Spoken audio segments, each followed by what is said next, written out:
Hablar de lo que está ocurriendo con la pandemia en nuestro país. Los números han sido negativos, han sido malos en los últimos días. Hoy bordeamos los 6.000 casos nuevos y además la presión sobre el sistema hospitalario crece porque el número de camas UCI en uso está creciendo también y ya se acerca a las 2.000. Vamos a tomar contacto a esta hora con la médico intensivista del Hospital de la FACH, Carolina Herrera, que nos acompaña para conversar sobre este tema. Carolina, gracias por el contacto. Hola, buenos días, Sebastián. Buenos días, muy amable.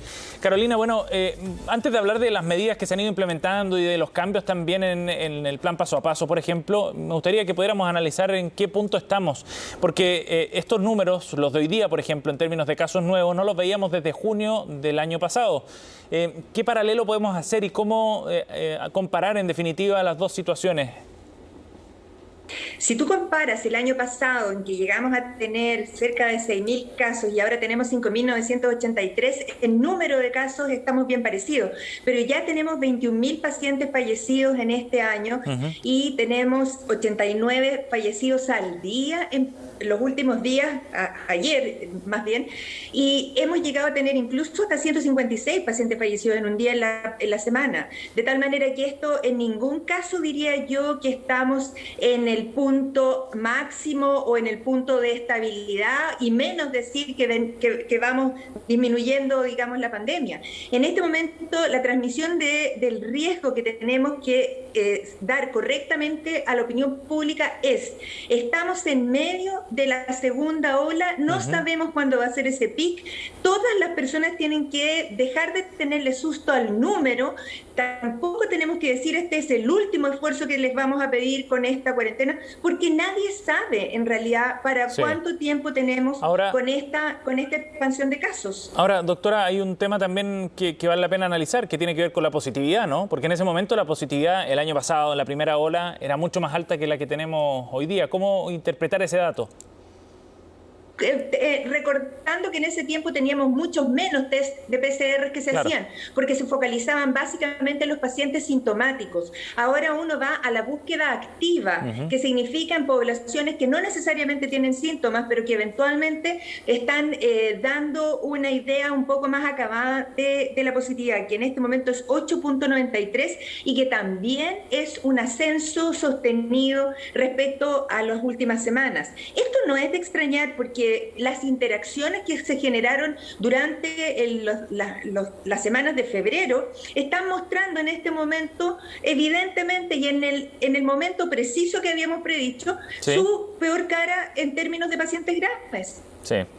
Doctora, ahora hablando desde el punto de vista de la respuesta del sistema de salud y de la ocupación de camas, volvamos a hacer un paralelo, porque es interesante ver cómo podemos responder en definitiva a lo que se prevé podría ser un aumento aún mayor de la demanda por camas. En la primera ola se registraron pics de ocupación distintos. Había regiones que estaban colapsadas y otras que tenían más margen y más espacio y más camas habilitadas. Pero hoy día hemos visto un aumento sostenido. ¿Cómo se maneja una situación que es distinta cuando ya hay menos margen para, por ejemplo, hacer puentes aéreos?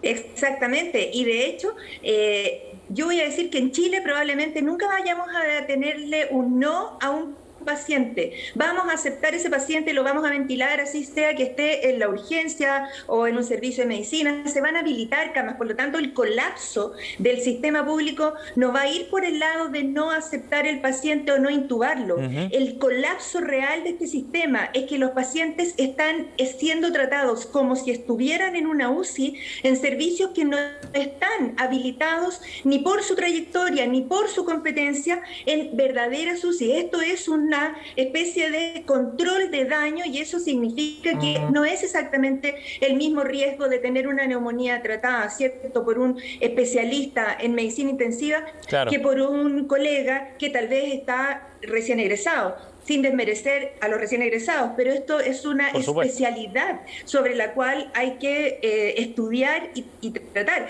En el año pasado llegamos a tener 2.700 pacientes en las UCI cuando en marzo nos había pillado con 1.000 camas de UCI. En este momento hay 1.660 pacientes en ventilación mecánica y todavía se está desde el Ministerio pidiendo la ampliación de estos cupos. Así es que, por favor, no somos de fierro, nosotros somos los mismos. No hay más gente que trabaje en intensivo que los que hemos trabajado todo el año y seguimos dándole. Yo estoy haciendo turnos día por medio, 24 horas, 24 horas, 24 horas. La gente está realmente colapsada. Sí, claro, y ellos como personas. Y hay un agotamiento en el personal que redunda además en licencias médicas, muchos que han tomado vacaciones también durante el verano, etcétera. Exacto, y hemos tenido que estar cubriendo esas vacaciones porque la medicina intensiva es una medicina de alta especialización. Entonces, en temas de enfermería, los técnicos paramédicos, los médicos, todos realmente estamos muy al límite, porque esto no solamente es trabajo, Sebastián, esto es trabajo sobre un agente desconocido que recién hemos ido aprendiendo durante estos meses qué es lo que trae, y trae trastornos del ritmo cardíaco, hemos tenido que poner más marcapasos que nunca, trae trastornos respiratorios, ventilación mecánica excepcional, tiene una serie de condiciones en las que aún nosotros, sabiendo que no hay nada con qué defenderse del coronavirus, lo único que podemos hacer es llamar a la gente a quedarse en su casa, si no es que es estrictamente indispensable la salida. Y por eso es que hasta aquí, desgraciadamente, es razonable, ¿cierto?, intentar disminuir la interacción entre las personas. Sí, doctora, usted hablaba de lo que significa que hubiese camas como si fueran UCI cuando en realidad se están habilitando espacios o están dirigidos esos tratamientos por médicos que no son intensivistas, que no son los idóneos en ese sentido. ¿Qué efectos tiene eso desde el punto de vista del tratamiento, desde el punto de vista clínico? ¿Cuáles pueden ser las diferencias entonces en la respuesta que ahora entregue el sistema de salud?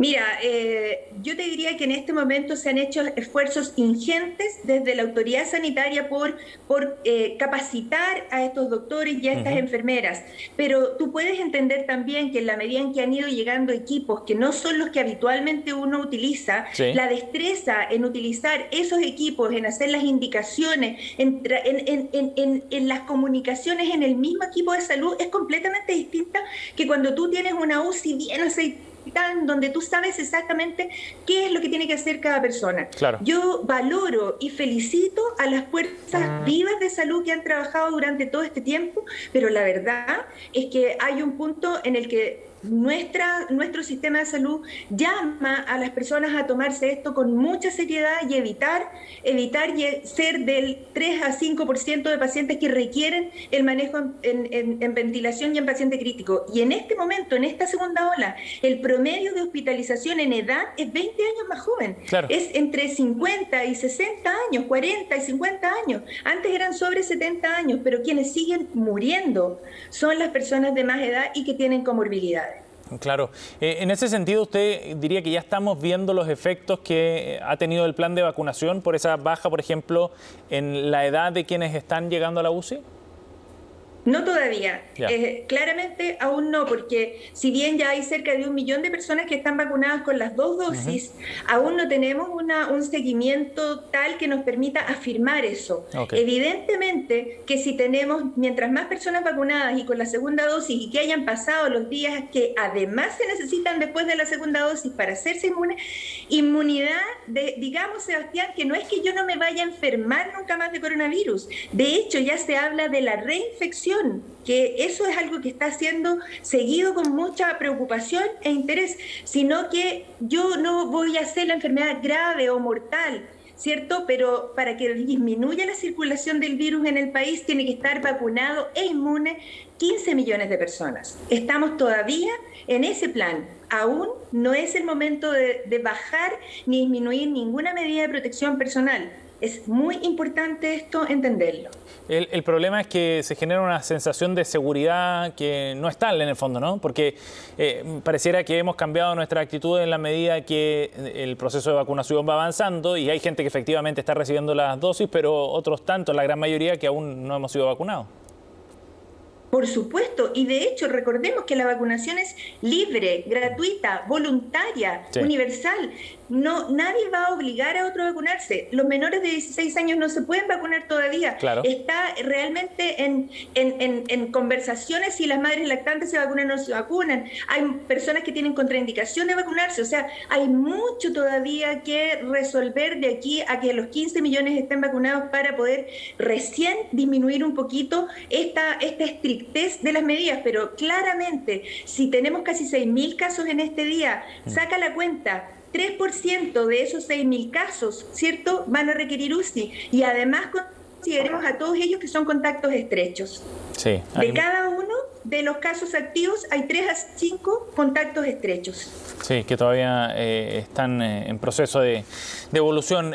Doctora, por último, ¿usted cree que los ajustes que se hicieron al plan paso a paso, el hecho de que la región metropolitana entre a partir de hoy día, perdón, de este fin de semana en la fase 2 completa, va a ayudar efectivamente o depende de otras cosas?